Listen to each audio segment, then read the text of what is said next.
Hindi nagustuhan ng isang election lawyer ang ilang eksena sa hit kapamilya action drama series na Batang Quiapo na pinagbibidahan ni Coco Martin.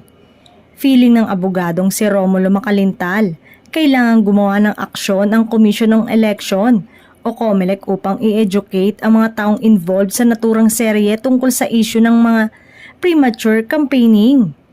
Lumabas ang reaksyon ni Macalintal hinggil sa production ng Batang Quiapo matapos magsalita si COMELEC Commissioner George Garcia tungkol sa pag-amin ng isang kandidata sa Sexy Babe segment ng It's Showtime na wala siyang knowledge about COMELEC.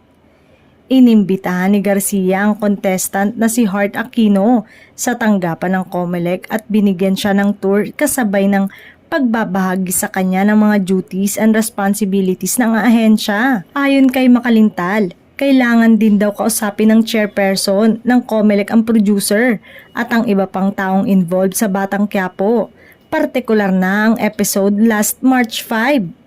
Sa naturang eksena, ipinakita ang mayor ng Manila played by Albert Martinez na nakikipagtalo sa kanyang vice mayor na ginagampanan ni Chanda Romero tungkol sa umano'y premature campaigning.